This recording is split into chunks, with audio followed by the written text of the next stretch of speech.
Voilà, qui vois-je? Une nouvelle tête. Bah vas-y, présente-nous le jeu. Salut la Ludo Team. Je suis contente de vous rencontrer. Moi d'habitude je suis de l'autre côté de la caméra, c'est moi qui fais le montage. Mais aujourd'hui, pour vous présenter le jeu de la semaine, eh ben, j'ai décidé de passer devant la caméra puisque c'est mon jeu et que ça me tenait à cœur de vous le présenter.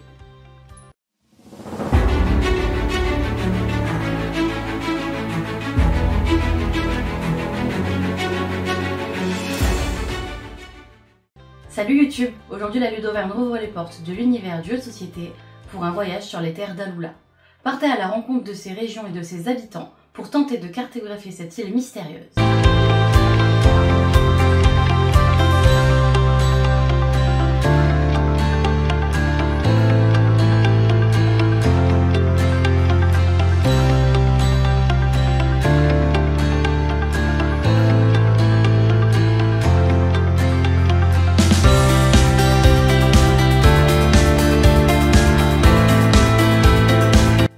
Faraway est un jeu de Joanne Goupil et de Corentin Lebras, illustré par Maxime Morin et édité par Catch-Up Games. Il a été élu As d'or au Festival international des jeux de Cannes 2024 dans la catégorie Initié. Faraway est un jeu de cartes sur la thématique des saisons, conçu pour 2 à 6 joueurs de plus de 10 ans. Vous allez y retrouver collection, gestion de main, programmation et stratégie. Les joueurs ont pour objectif de cumuler le plus de renommée possible en allant explorer les régions et rencontrer les habitants. Une partie de Faraway dure en moyenne 20 minutes.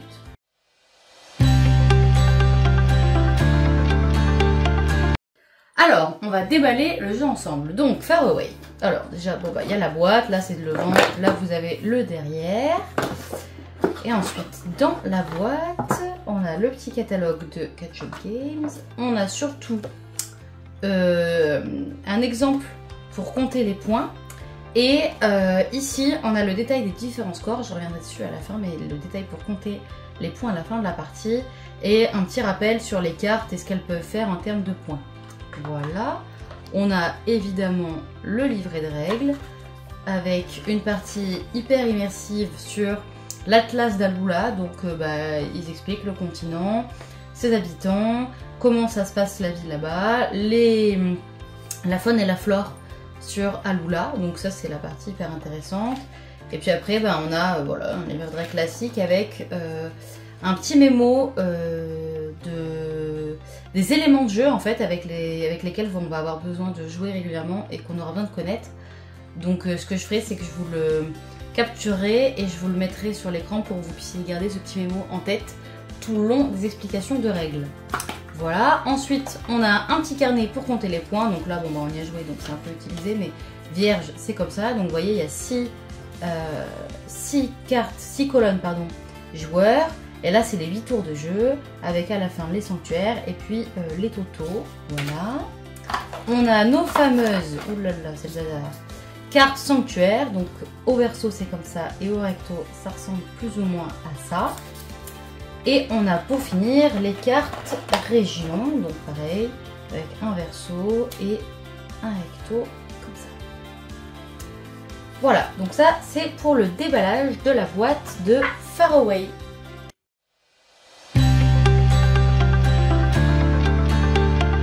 Donc maintenant pour la mise en place, vous allez voir c'est extrêmement simple. On commence par prendre le paquet région, on le mélange, donc bon, voilà on le mélange, ok. Et on va distribuer 3 cartes par joueur. Donc là, je vais faire comme si on était 2 joueurs et je vais distribuer du coup 3 cartes de personnes. Ok. Hop. On va dire que le deuxième joueur, il est ici.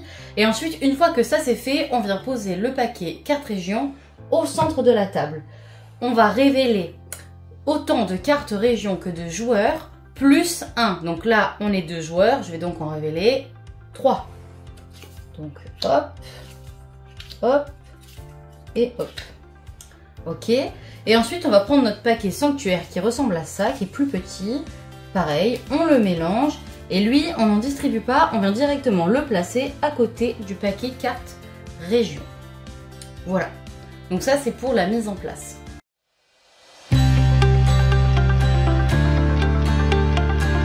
Alors, pour pour les règles, avant de commencer l'explication vraiment d'un déroulement d'une partie de Faraway, je tenais à vous expliquer les cartes. Donc vous allez avoir un mémo qui va apparaître là dans le coin de votre écran avec le rappel des différentes icônes sur les cartes, parce qu'en fait c'est ce qui va vous permettre de suivre un petit peu ce que je vous explique pendant toute la vidéo, parce qu'à Faraway il y a des petites particularités avec des termes bien précis au jeu et l'idée c'est pas que vous soyez perdu. Donc on va prendre l'exemple de différentes cartes. On va d'abord commencer par celles qui sont posées sur la table. Donc là vous voyez on a 3 cartes différentes avec chacune des chiffres en haut différents. Donc ici cette zone là c'est ce qu'on appelle le temps d'exploration. En gros, dans l'immersion du jeu, c'est le temps que vous allez passer sur cet endroit, ce village ou cette région. Donc là, par exemple, si vous allez dans cette région-là, la région bleue, on va dire que vous allez y passer 60, on va dire, heures ou minutes ou jours, comme vous voulez, mais en tout cas, vous allez passer un temps d'exploration égal à 60. En revanche, si vous allez dans la région rouge, vous allez y passer un temps d'exploration qui est de 57. Voilà, donc ça, c'est déjà le premier élément à retenir. Au niveau du temps d'exploration, on a aussi des petites particularités. Je cherche, si j'en ai, évidemment, je n'en ai pas. Je vous cherche ça et je vous explique. Voilà. Hop là. Donc là, comme vous le voyez, il fait jour. Il y a du soleil, en tout cas, il y a de la lumière. On a aussi des cartes exploration où il fait nuit. Donc là, ce sont aussi des particularités au niveau des décomptes de points. C'est-à-dire que quand la zone d'exploration elle est jaune, c'est une exploration de jour. Quand l'exploration elle est bleue avec une petite lune sur la droite, c'est une exploration de nuit. Ça peut faire la différence au moment du décompte des points. Donc ça c'est le premier élément sur les cartes régions. Ensuite, comme vous pouvez le constater, si je vous sors une autre carte qui est un petit peu différente, voilà, que je vous la mets ici, on a des cartes qui sont plus ou moins identiques. On a toujours le rappel de la couleur et du motif de la région. Donc là, vous voyez, bleu, jaune, rouge et vert. Il n'y a que 4 régions. Et après, on a des éléments. Donc, on peut avoir des cartes complètement vierges, c'est-à-dire avec juste un personnage et ici, rien du tout. Je ne sais pas si on a un exemple dans les mains, là. Je vais peut-être vous le chercher pour vous le montrer. Hop là. Voilà, par exemple, ici, il n'y a pas de villageois. Donc, vous voyez, c'est une carte jaune avec son temps d'exploration qui est de jour. En revanche, il n'y a pas d'habitants, donc il n'y a pas ce qu'on appelle de quête. Chaque habitant que vous allez croiser pendant votre exploration va vous donner des quêtes. Ces quêtes, si vous arrivez à aller jusqu'au bout, vont vous donner des points. Donc en fait, les quêtes, elles ont soit des conditions, soit elles n'en ont pas. Et elles permettent de rajouter des points, de renommer à la fin de la partie. Donc là, par exemple, ici, cette carte vous donne 16 points sans aucune autre condition, si ce n'est d'avoir, au moment où vous la révélez, de visibles, 2 symboles de la pierre et 2 symboles de l'animal. Alors je vais vous donner les noms exacts parce que je les ai plus en tête. Donc la pierre à Alula, c'est Loudou et l'animal, c'est Lokiko.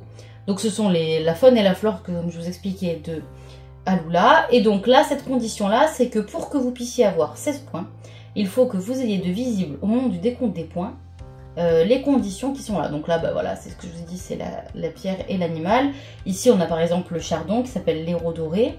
Voilà, donc ça dépend. Il y a des cartes avec des conditions et il y a des cartes comme celle-ci où en fait, il n'y a pas besoin de conditions. Au moment où vous la retournez, tous les petits symboles de Lokiko qui seront présents sur vos cartes vous rapporteront 2 points. Donc là, en l'occurrence, il n'y a pas de carte 4 symboles, mais comme vous pouvez le voir, on a d'autres symboles présents sur les cartes. Si au moment du décompte des points, il y a une carte qui vous indique que je ne sais rien, si c'est à la place de Lokiko, c'était l'héros doré, qui vous donnait 2 points, et bien là, vous aurez eu 2 points. Voilà. Ensuite, à savoir sur les cartes, on a donc plusieurs symboles, comme vous pouvez le constater. Là, ils y sont tous. À savoir l'indice, ce qui vous permet de collecter des sanctuaires, je vais vous les expliquer un petit peu plus après. Et on a la condition de la quête, comme je vous l'ai dit, et l'obtention de points. Donc là, celle-là, elle est sans condition, celle-là, elle est avec la condition, plus elle n'est active que si vous avez évidemment de Loudou sur votre aire de jeu, sinon bah, ça vous rapporte 0. Et puis celle-ci, par exemple, où il faut juste remplir la condition et automatiquement ça vous donne 16 points. Donc ça, c'est la mécanique de jeu. Je vais vous mettre le mémo en haut de l'écran, comme ça vous allez garder ça en tête. C'est les éléments vraiment importants à retenir qui vont vous permettre de comprendre ce que je vous raconte, parce que si on n'a pas ces éléments-là en tête, l'explication de règle elle est un petit peu farfelue, je vous avoue. Donc j'ai refait une mise en place suite à mon explication sur les cartes pour que ça soit vraiment plus clair pour vous. Donc là vous étonnez pas si les cartes ont un petit peu changé, c'est normal. Faraway, c'est un jeu qui se joue en 8 tours de jeu avec chacun 3 phases différentes.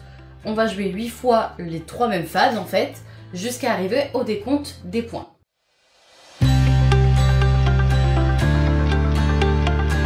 La phase 1, c'est la phase d'exploration de région. Donc pour ce faire, on va choisir notre carte région qu'on veut jouer ce tour-ci. Donc là, par exemple, admettons que je veux jouer celle-ci.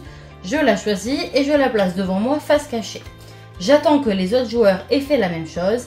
Et une fois qu'on a tous choisi nos cartes, on révèle tous nos cartes région.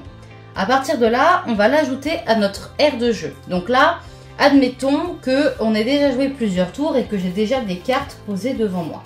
Voilà, comme ceci. Je vais venir l'ajouter à mon aire de jeu en la plaçant à la suite en fait des cartes déjà présentes, donc à leur droite. Et la phase 1, elle s'arrête là.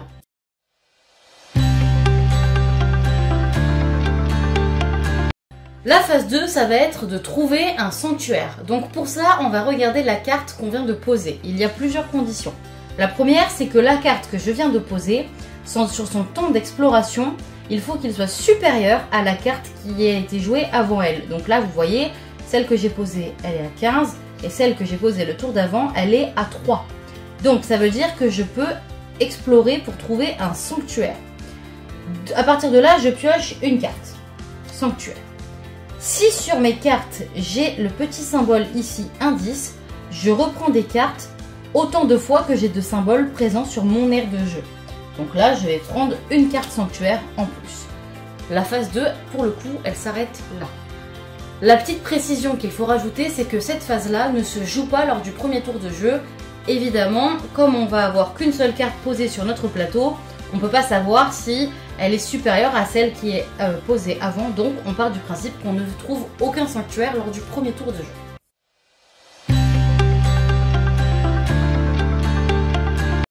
Donc à partir de là, quand la phase 2 elle est terminée, on enchaîne sur la phase 3, à savoir mettre fin à l'exploration. Donc ça s'appelle terminer l'exploration. Comment ça se passe? Et bien en fait on va regarder le temps d'exploration des dernières cartes posées par les joueurs et on va jouer dans l'ordre croissant de notre temps d'exploration. Donc pour faire plus simple, c'est celui qui a le plus petit temps d'exploration qui commence, ainsi de suite jusqu'à celui qui a le plus gros temps. Donc il va commencer par choisir une des cartes posées sur la table de jeu qu'il va ajouter à sa main pour avoir 3 cartes région dans sa main. Donc là, par hasard, je vais choisir celle-ci. Ok, on va dire que lui choisit celle-là. On laisse vide la table jusqu'à ce que tous les joueurs aient pioché leurs cartes. Et à ce moment-là, on en rajoute des nouvelles, mais on ne les rajoute pas avant. Ok, donc une fois que les joueurs ont choisi leurs cartes, toujours dans le même ordre, on va choisir notre sanctuaire. Donc là, moi, j'ai 2 cartes sanctuaires en main. Et parmi ces deux-là, je vais choisir lequel j'ajoute à mon aire de jeu. Mon aire de jeu, ce sont les cartes qui sont face visibles devant moi. Donc là, par exemple, je vais choisir celle-ci. Celle-ci, je décide de ne pas l'ajouter à mon aire de jeu. Je la remets sous la pioche des cartes sanctuaires. Et là, si c'est le premier ou le deuxième ou le troisième tour de jeu, on rejoue, on recommence à la phase 1, etc. jusqu'à arriver à la phase 8. Arrivé à la phase 8, on arrête tout et on se met à compter les points.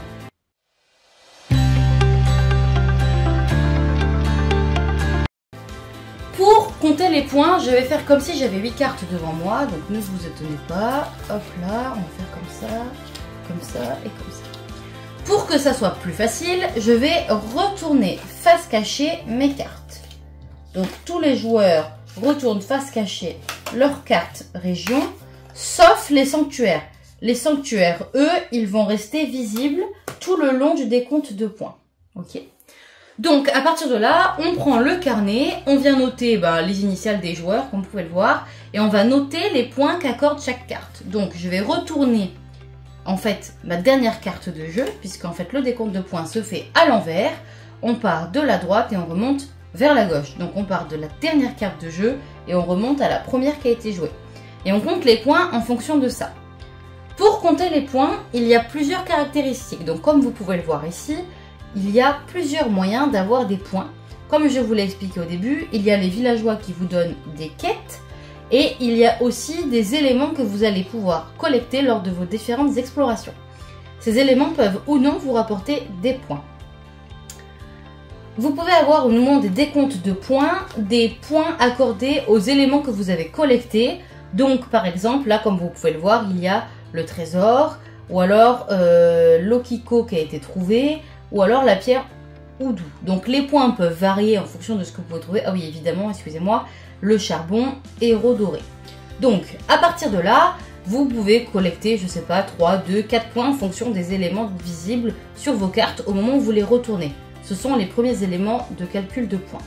Ensuite, on va avoir les éléments en fonction des régions. Donc ça nous dit que par exemple ici, vous avez 2 points pour toutes les cartes jaunes et vertes que vous avez visibles sur votre aire de jeu. Ça peut aussi être toutes les cartes bleues et rouges, toutes les cartes vertes et bleues, toutes les cartes jaunes et rouges. Enfin voilà, c'est toujours le même principe. S'il y a un petit trait entre les deux, ça veut dire que l'on compte les deux types de cartes. Et les jaunes et les rouges. Et les jaunes et les vertes, et les verts et les bleus, etc. Vous m'avez compris. Ici, c'est en fait une carte qui précise que vous gagnez par exemple 4 points pour toutes les cartes rouges qui représentent la forêt sur votre aire de jeu. Donc là, c'est pareil. Ça change en fonction des couleurs des cartes et donc des régions que vous avez devant vous.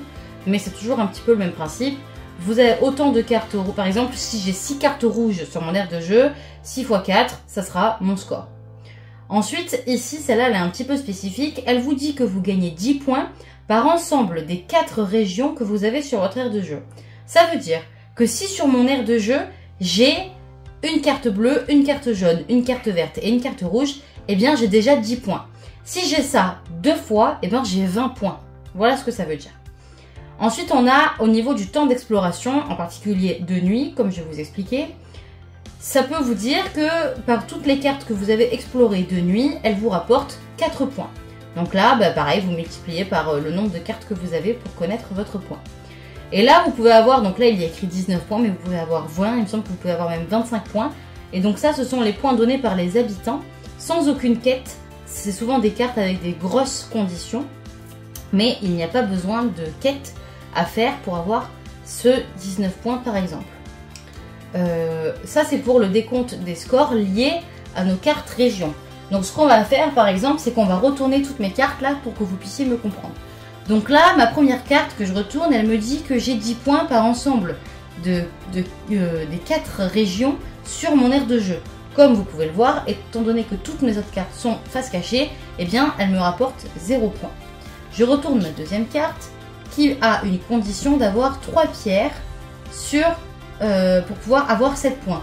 Je n'ai que 2 pierres visibles, je n'ai donc pas mes 7 points. Je retourne ma troisième carte, elle me dit qu'il me faut une condition de 3 héros dorés pour pouvoir avoir 4 points par pierre. Je n'ai pas 3 héros dorés sur mon aire de jeu, je n'ai donc pas de points.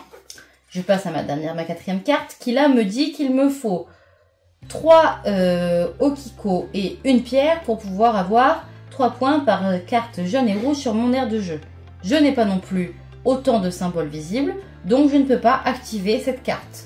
Je passe à la quatrième, qui me dit qu'il me faut un chardon que je n'ai pas, comme vous le voyez sur les éléments en haut de mes cartes, je n'ai pas de chardon. Ah non, pardon, excusez-moi, le chardon c'est ce que nous rapporte cette carte. Ici la condition c'est d'avoir un okiko et 2 pierres, ce que j'ai, comme vous pouvez le voir ici, j'ai 2 pierres et j'ai au moins 2 okiko. Donc je peux avoir accès à la condition qui me dit que j'ai 4 points par carte explorée la nuit. Donc là de visible j'en ai 2, ce qui me fait 8 points. Je passe à la troisième carte qui elle me dit que je gagne 2 points par okiko visible. Et donc là vous voyez j'en ai 2, 2 x 2 ça fait 4. Donc là je suis à 12 points. Ici, il n'y a même pas de condition, j'ai automatiquement 4 points. Donc là, je suis à 16 points.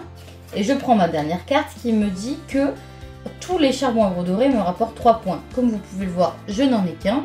Donc, j'ai 3 points. 16 plus 3, ça fait 19.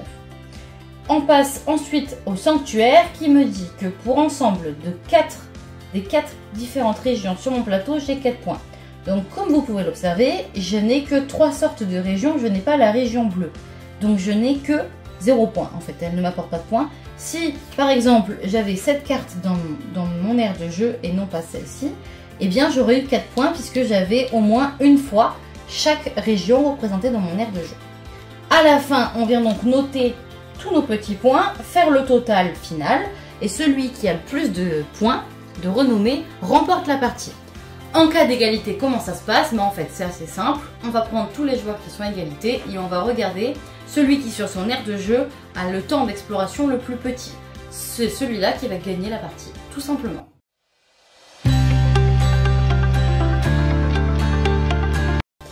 Donc là, vous le voyez, j'ai rangé le plateau de jeu parce que je vais vous expliquer la variante disponible dans Faraway, qui est une variante conseillée quand même aux joueurs qui ont déjà fait plusieurs parties de Faraway, parce qu'elle est un petit peu plus précise, mais elle n'est pas non plus complètement inaccessible. Donc la variante, elle dit qu'au moment où on distribue les cartes, donc vous vous souvenez, au début, normalement, on distribue 3 cartes à chaque joueur, et bien dans la variante, en fait, on va en donner 5 à chaque joueur, et chaque joueur va choisir parmi ces 5 cartes lesquelles il veut garder au départ, donc il doit en choisir 3 et en défausser 2. On va partir du principe que je choisis ces trois cartes. Les 2 autres que je ne veux pas, je les remets dans le plateau, dans la pioche région. Là, je vais faire la même chose, je vais choisir 3 cartes et les 2 que je ne veux pas garder, je les remets dans la pioche région. On revient mélanger nos cartes, on revient mettre notre paquet au milieu et comme pour la version classique, on vient révéler autant de cartes qu'il y a de joueurs plus 1 et la partie se déroule de manière totalement classique. Voilà, ça c'était les règles de Faraway. N'hésitez pas à poser des questions dans les commentaires si tout n'est pas très clair, mais normalement c'est assez simple à comprendre. C'était la vidéo présentation et explication des règles de Faraway. Si la vidéo t'a plu, n'hésite pas à la liker et à la partager, ça nous aide vraiment beaucoup. Pour ceux qui sont déjà abonnés, n'oubliez pas d'activer la cloche pour recevoir la prochaine notification quand la vidéo sortira. Et pour ceux qui ne sont pas encore abonnés, parce que oui, vous êtes encore quelques-uns, n'hésitez pas à le faire, ça nous soutient énormément. Retrouvez-nous sur TikTok pour connaître notre avis sur le jeu et sur Instagram pour connaître le contenu des prochaines vidéos. D'ailleurs, j'en profite pour remercier tous ceux qui participent au sondage sur Instagram, ça fait vraiment plaisir. Merci d'avoir regardé la vidéo jusqu'ici. Si une vidéo stratégie t'intéresse, laisse Aloula en commentaire et on se fera un plaisir de te faire une vidéo stratégie sur Faraway. On se retrouve dans 2 semaines pour un nouveau jeu. En attendant, bon jeu et abonne-toi!